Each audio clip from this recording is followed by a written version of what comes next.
ॐ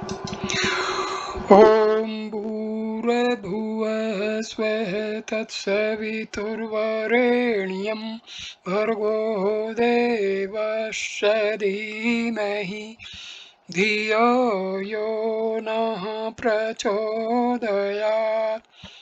ॐ शान्ति शान्ति शान्तिः। नमस्ते मेरे प्यारे दोस्तों।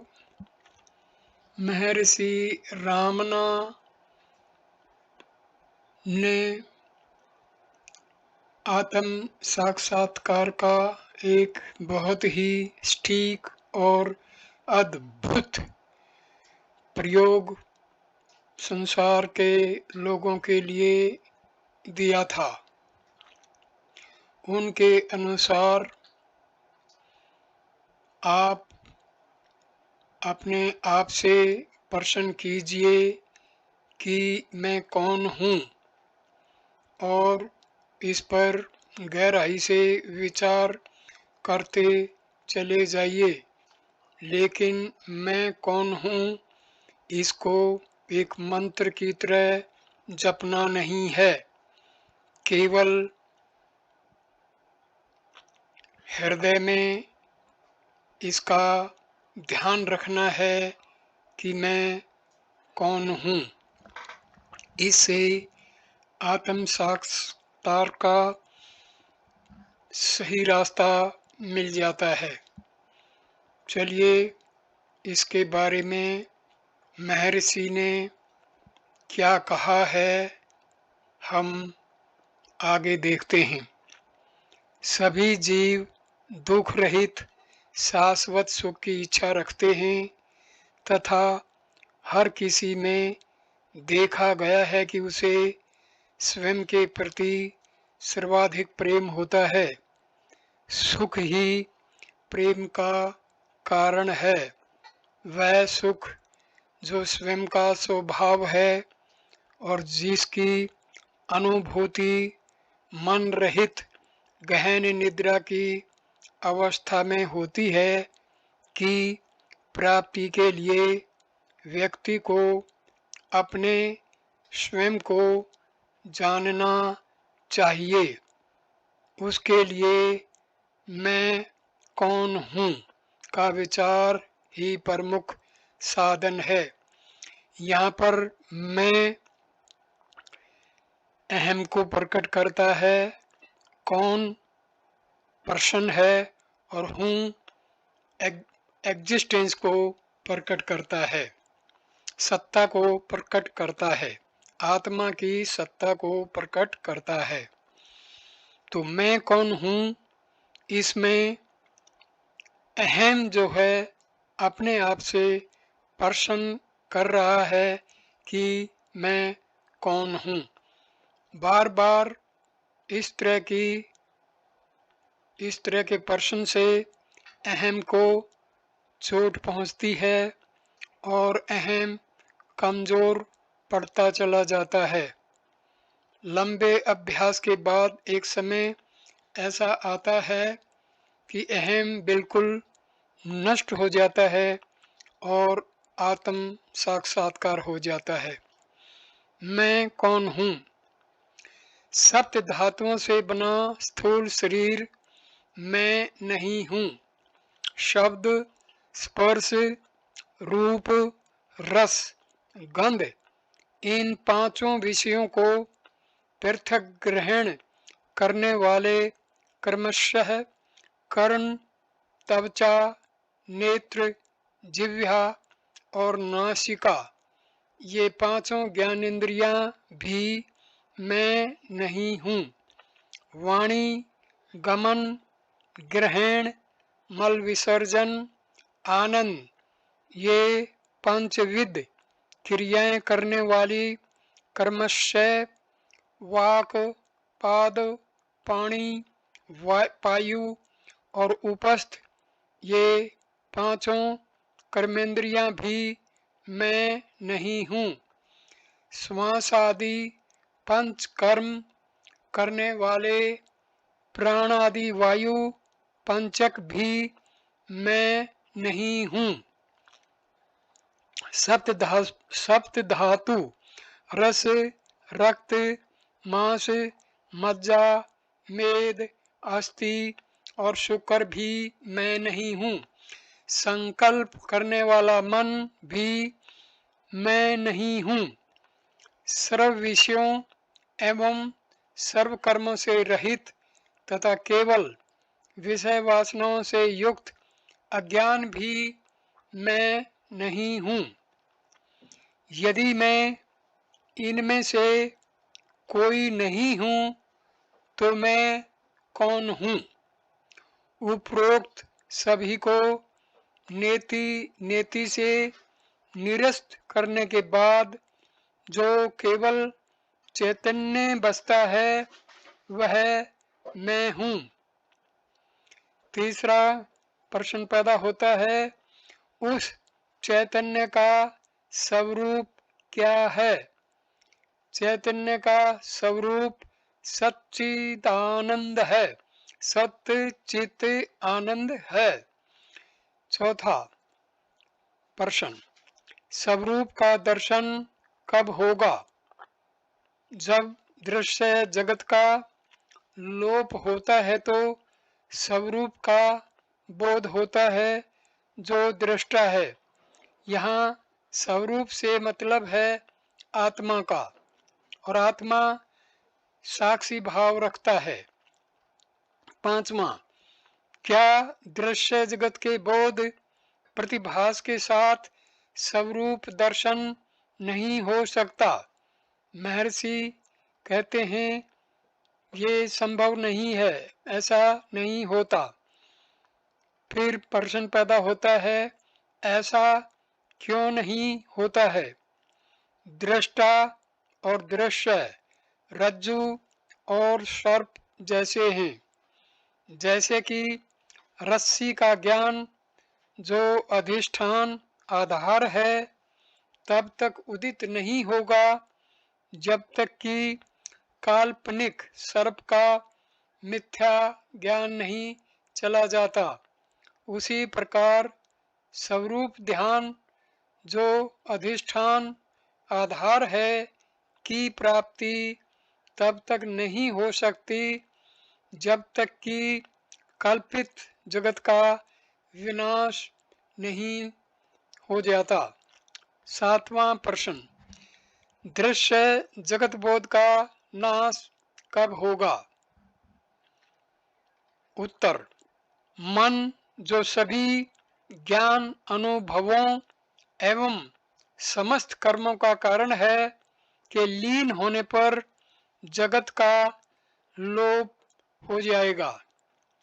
हमारे जगत के साथ सारे कार्य मन और अहम के द्वारा ही संभव हो पाते हैं। आठवां, मन का स्वरूप क्या है? जिसे मन कहते हैं वह आत्मा में निवास करने वाली आश्चर्यजनक शक्ति है। इसी से सभी विचार उदित होते हैं। विचारों के अतिरिक्त मन जैसी कोई चीज है ही नहीं, इसलिए विचार मन का स्वरूप है। विचारों के अतिरिक्त जगत का कोई अलग अस्तित्व नहीं है। गहन निद्रा में जब कोई विचार नहीं होता तब कोई जगत भी नहीं होता। जागृत एवं स्वप्न की अवस्थाओं में जब विचार होते हैं तब जगत भी होता है। जैसे मकड़ी स्वयं जाल बुनती तथा पुनः उसे वापस खींच लेती है, उसी प्रकार मन जगत को प्रतिबिंबित करता है तथा पुनः स्वयं में शिथिल कर लेता है। मन जब स्वरूप के बाहर आता है तो जगत प्रकट होता है। इसलिए जब जगत प्रकट होता है तब स्वरूप प्रकाशित नहीं होता, और जब स्वरूप प्रकाशित होता है तब जगत प्रकट नहीं होता। जब कोई मन के स्वरूप की खोज करता है तो मन विलुप्त हो जाता है और आत्मा ही रह जाती है। निरंतर मन का अस्तित्व सदैव किसी स्थूल पर अवलंबित है, वह अकेला नहीं रह सकता। यह मन है जिसे सूक्ष्म शरीर या जीव कहते हैं। मन की उत्पत्ति आत्मा से निरंतर बहने वाले उठने वाले विचारों से होती है। मन का मतलब है आत्मा से निरंतर विचार श्रृंखला का जारी होना। मन अस्थाई है। मन जब आत्मा से दूर होता जाता है तो संसार में रमता है और आत्मा से दूर चला जाता है। लेकिन जब मन आत्मा की तरफ चलता है तो इसमें पवित्रता आ जाती है और आत्म स्वरूप हो जाता है। 9वां प्रश्न, मन के स्वरूप को समझने के लिए अन्वेषण का पथ क्या है? महर्षि इसका उत्तर देते हैं, शरीर में जो मैं के रूप में उदित होता है वह मन है, वही अहम है। जब कोई खोज करता है कि सर्वप्रथम मैं का विचार शरीर में कहाँ से उदित होता है तो उसे पता चलता है कि यह हृदय से उदित होता है। वह मन के उदित होने का स्रोत है। यदि कोई लगातार मैं सोचता है तो भी वह उस स्थान स्रोत पर पहुंच जाएगा। मन में उदित होने वाले समस्त विचारों में मैं का विचार प्रथम है। प्रथम व्यक्ति सर्वनाम के उदित होने के बाद ही द्वितीय एवं तृतीय सर्वनाम प्रकट होते हैं।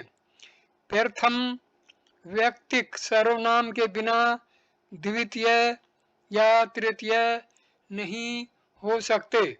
इस प्रथम विचार को ही अहम वृत्ति कहा जाता है, इसी को ईगो कहा जाता है। यही सबसे प्रथम विचार है। दूसरे विचार अहम विचार के बाद ही उत्पन्न होते हैं। 10वां प्रश्न, मन स्थिर शांत कैसे होगा? महर्षि इसका उत्तर देते हैं, मैं कौन हूँ के अन्वेषण द्वारा ही मन शांत होगा।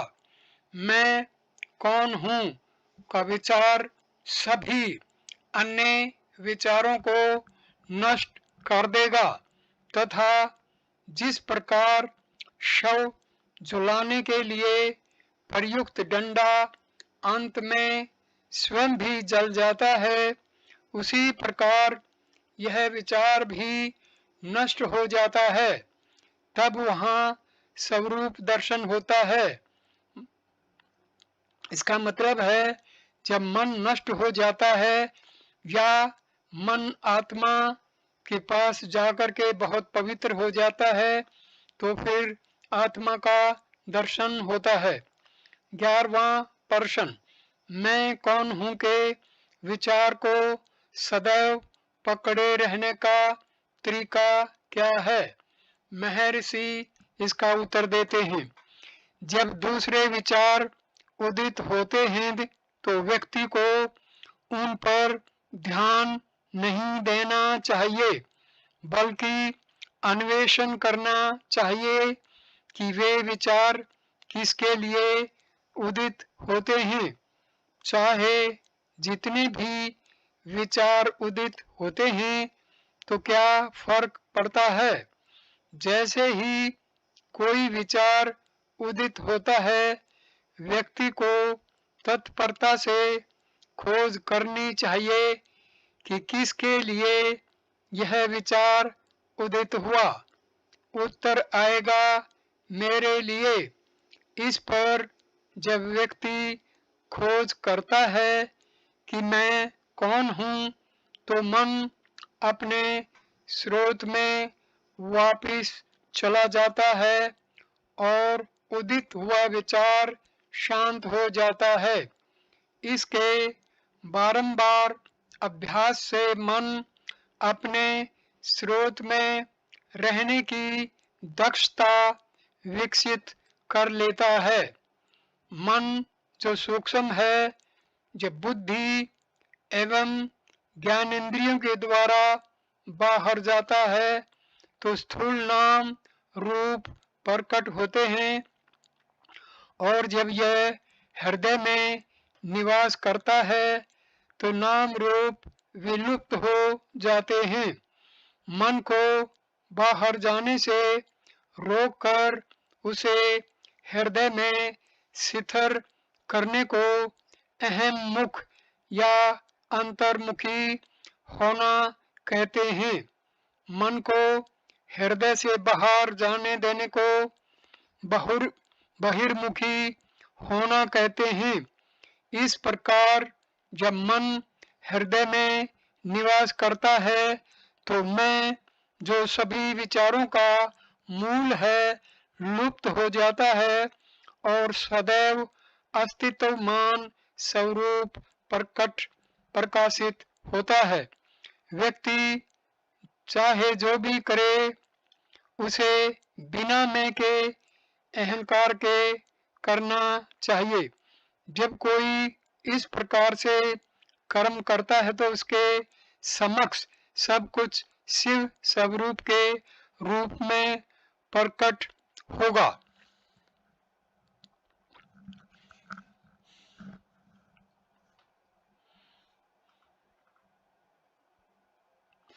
12वां प्रश्न, क्या मनोनिग्रह के दूसरे उपाय नहीं हैं? आत्म विचार के अतिरिक्त कोई उपयुक्त उपाय नहीं है।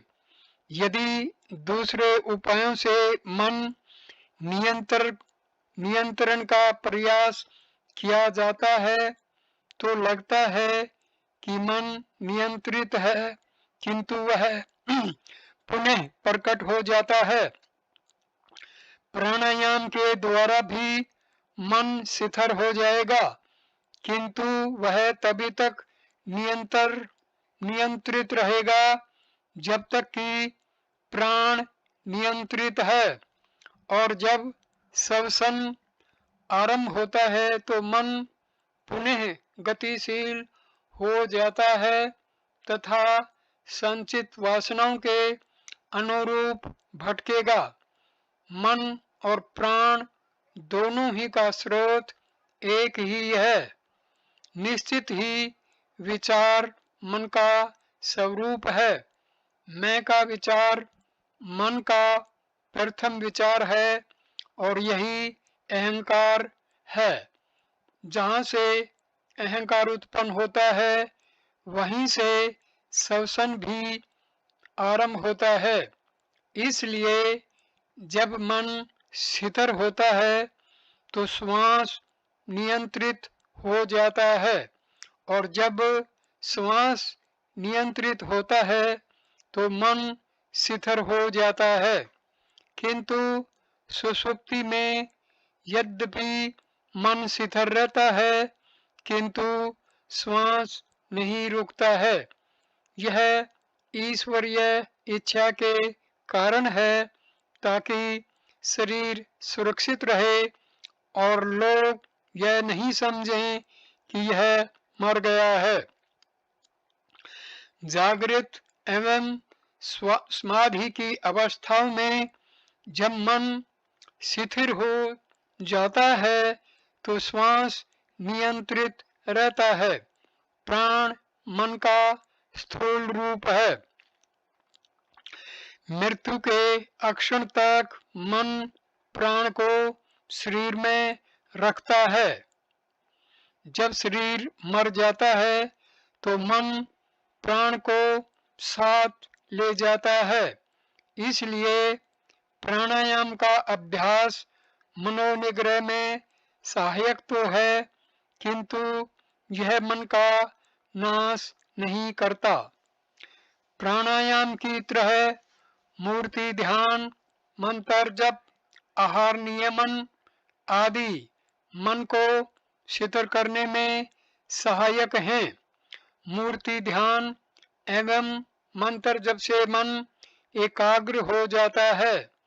मन का स्वभाव है सदा चंचल रहना।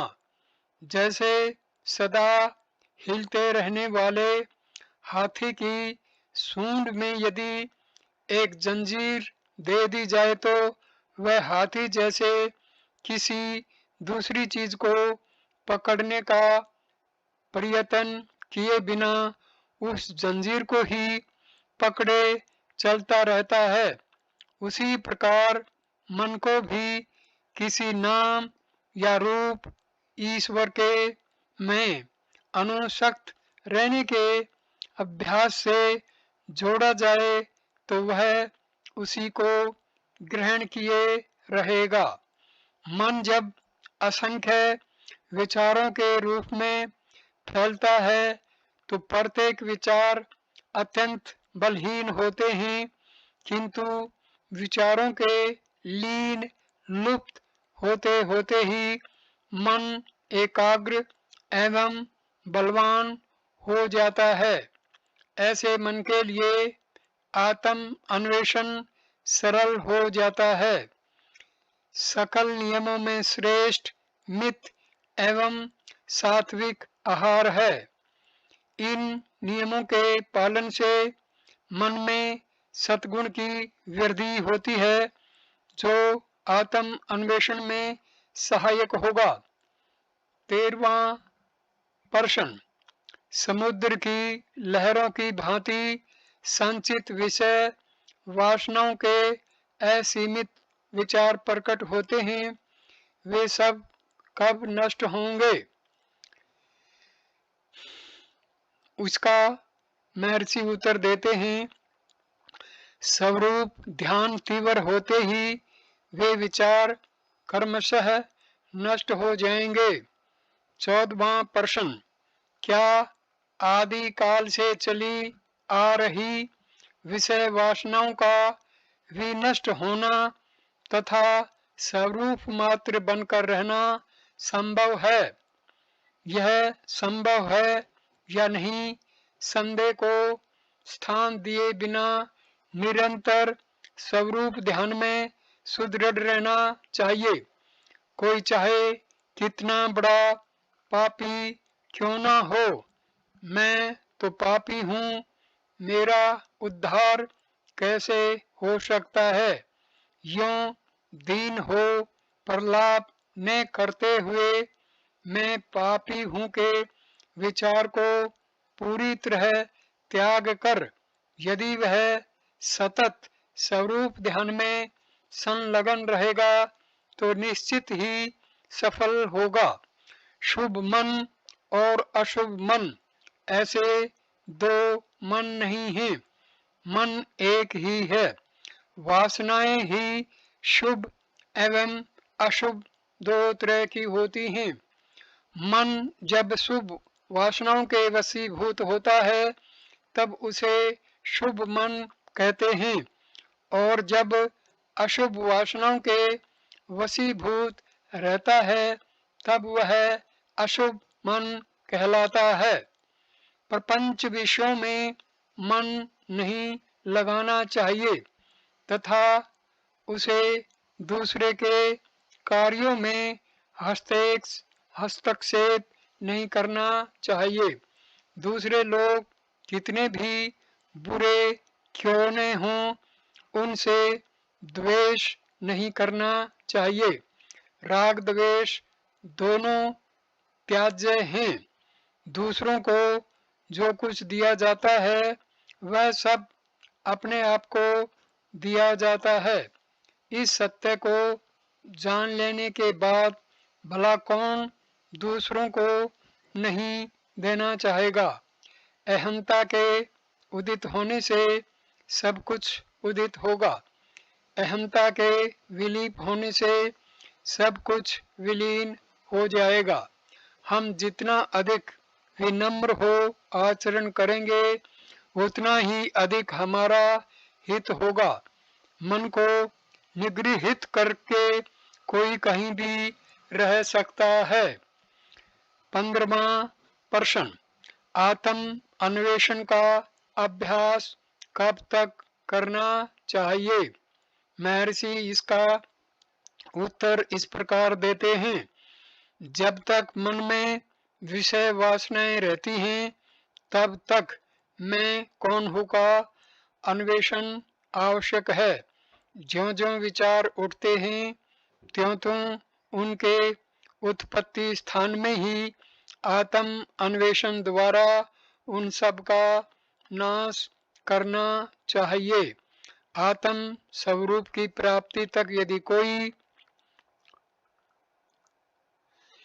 निरंतर स्वरूप स्मरण में रहेगा तो यह एक साधना ही पर्याप्त है। जब तक दुर्ग के भीतर शत्रु हैं तब तक वे उससे बाहर आते रहेंगे।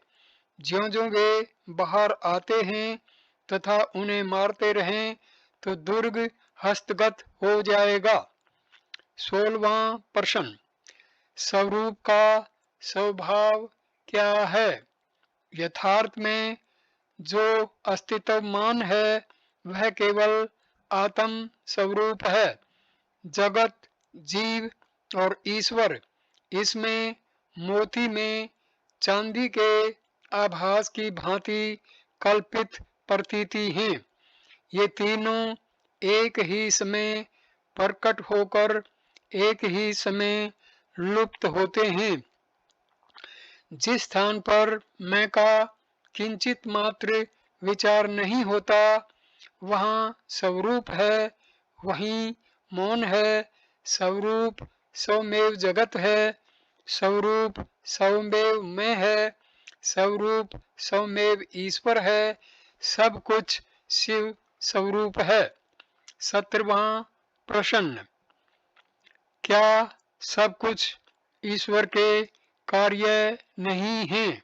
महर्षि इसका उत्तर देते हैं, बिना इच्छा, संकल्प या प्रयास के आदित्य उदित होता है और उसकी उपस्थिति मात्र से सूर्यकांत मणि, पत्थर, अग्नि उगलता है, कमल खिलता है, पानी वाष्पित होता है, लोग विभिन्न कार्यों में प्रवृत्त होते तथा उन्हें करने के बाद निष्क्रिय होते हैं।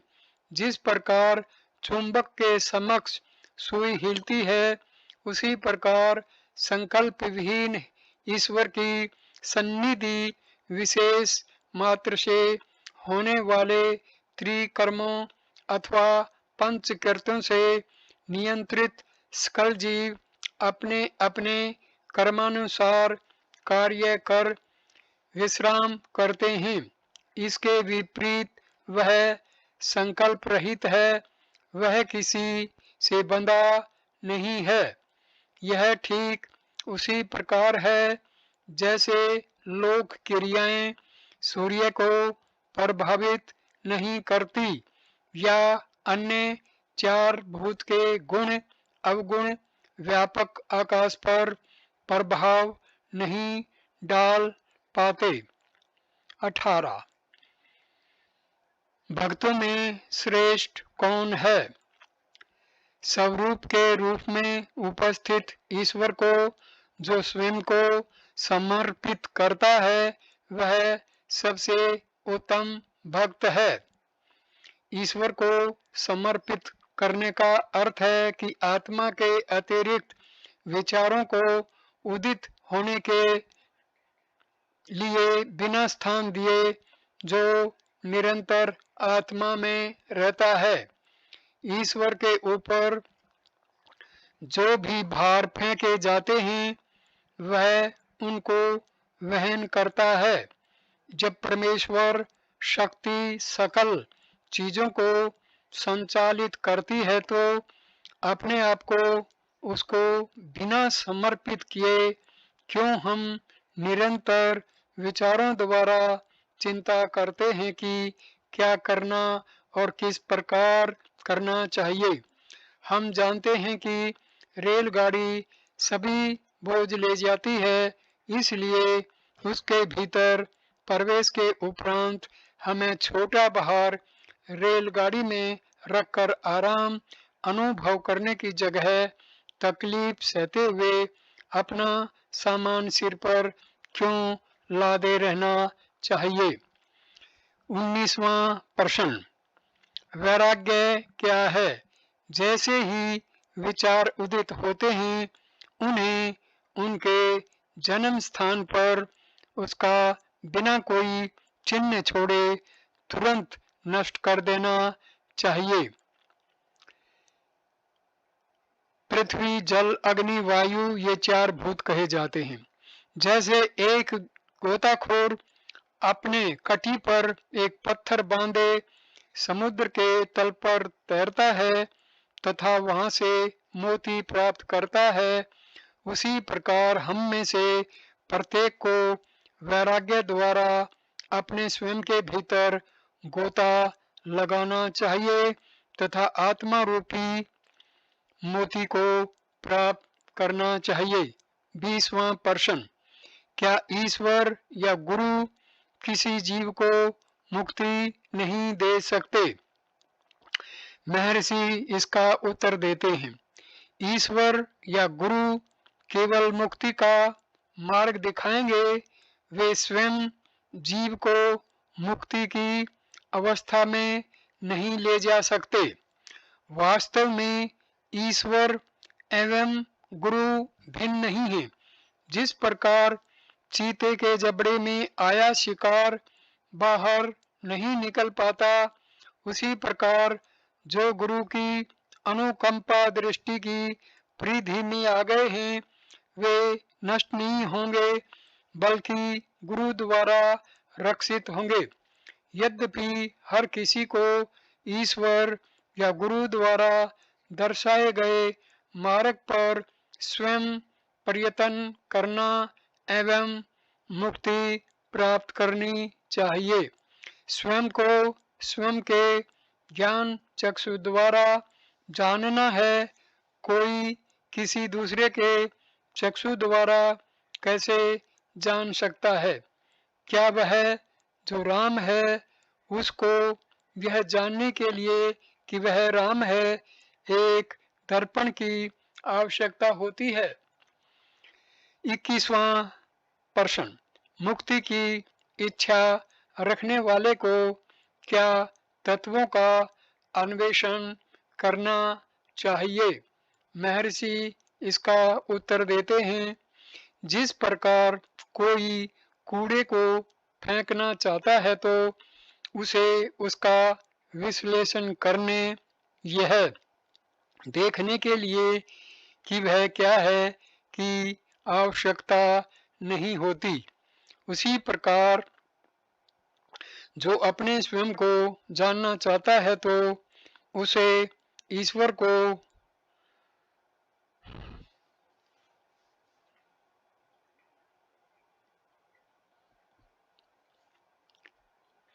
आवश्यकता नहीं होती, उसी प्रकार जो अपने स्वयं को जानना चाहता है तो उसे स्वरूप को ढकने वाले तत्वों को निरस्त करने के स्थान पर उनकी संख्या गिनने या उनकी विशेषताएं जानने की आवश्यकता नहीं है।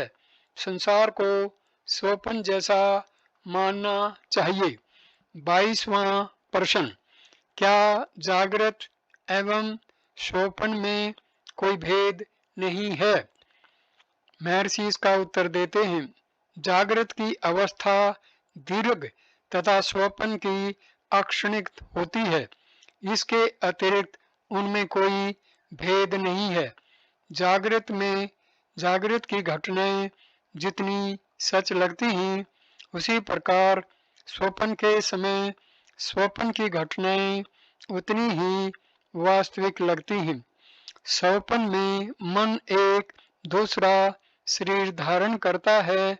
जागृत एवं स्वप्न दोनों ही अवस्थाओं में नाम रूप के विचार क्रमशः आते रहते हैं। 23वां प्रश्न, क्या मुमुक्षु के लिए पुस्तकें शास्त्र पढ़ना उपयोगी है?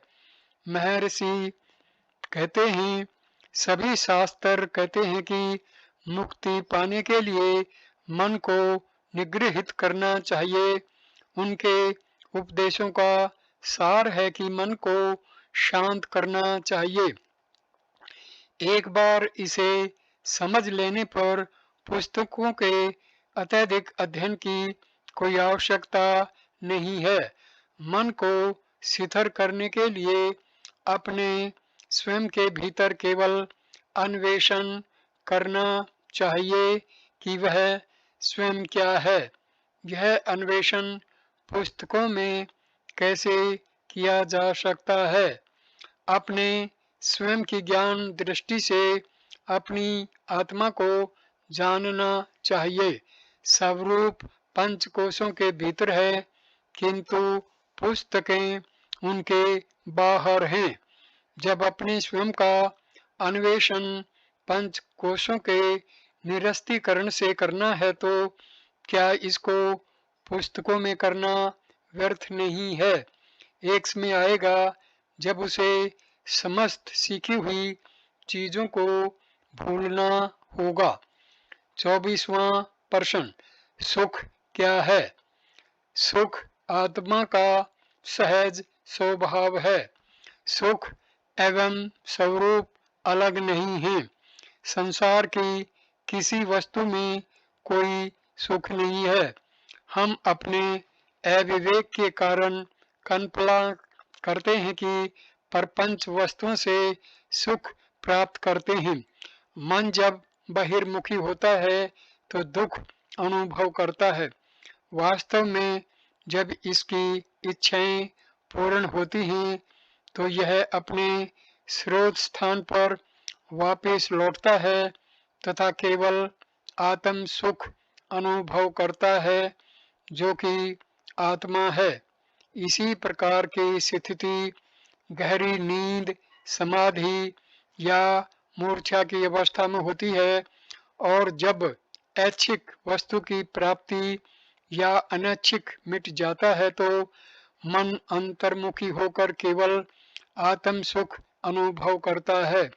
किंतु इस प्रकार मन बिना आराम के निरंतर विचलित रहता है, क्रमशः आत्मा के बाहर जाता पुनः इसमें वापस लौटता है। पेड़ के नीचे छाया सुखकर लगती है, जबकि खुले स्थान की गर्मी सहन नहीं होती। एक जो सूर्य की तपश में छाया छोड़कर भटकता है तथा वापस छाया में लौटता है, अविवेकी है। एक विवेकी व्यक्ति स्थायी रूप से छाया में रहता है। उसी प्रकार ज्ञानी का मन ब्रह्म को नहीं छोड़ता, जबकि इसके उल्टा एक अज्ञानी का मन संसार में घूमता रहता है तथा दुख की अनुभूति करता रहता है और अल्प समय के लिए आनंद की अनुभूति के लिए ब्रह्म में वापस लौटता है। वास्तव में जिसे जगत कहा गया है वह केवल विचार है। जब जगत विलुप्त होता है, जब कोई विचार नहीं, तो मन आनंद की अनुभूति करता है, और जब जगत प्रकट होता है तो उसे दुखों की अनुभूति होती है। 25वां प्रश्न, ज्ञान दृष्टि क्या है? मौन रहना ज्ञान दृष्टि है। मौन रहने का अर्थ मन को आत्म स्वरूप में लीन करना है। यह अवस्था ही ज्ञान दृष्टि कहलाती है। दूसरों के विचार पढ़ना या जानना, भूत भविष्य एवं वर्तमान का त्रिज्ञान ज्ञान, दूसरे देशों के पदार्थों को जानना या ग्रहण करना, इन सब को कभी ज्ञान दृष्टि नहीं कहा जा सकता। 26वां प्रश्न, वैराग्य तथा ज्ञान के बीच क्या संबंध है? वैराग्य स्वयं ज्ञान है। वैराग्य एवं ज्ञान अलग नहीं है, वस्तुतः दोनों एक हैं। वैराग्य आत्मा से मन को किसी वस्तु की ओर जाने से रोकता है। ज्ञान का अर्थ आत्मा के अतिरिक्त किसी वस्तु का प्रकट न होना है।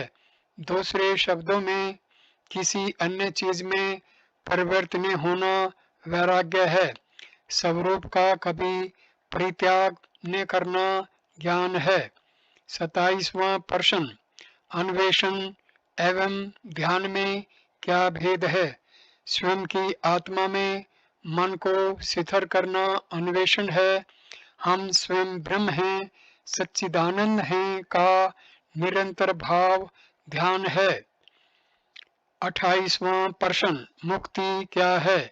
बंधन में पड़े अहम का अन्वेषण करना तथा बंधन से मुक्त अपने स्वयं के यथार्थ स्वरूप को जानना मुक्ति है। इस वीडियो को मैं यहीं विराम देता हूँ। हम अगले वीडियो में मिलेंगे। इसी मैं कौन हूँ के बारे में और गहरा चिंतन करने के लिए। वीडियो देखने के लिए धन्यवाद मेरे दोस्तों। नमस्कार।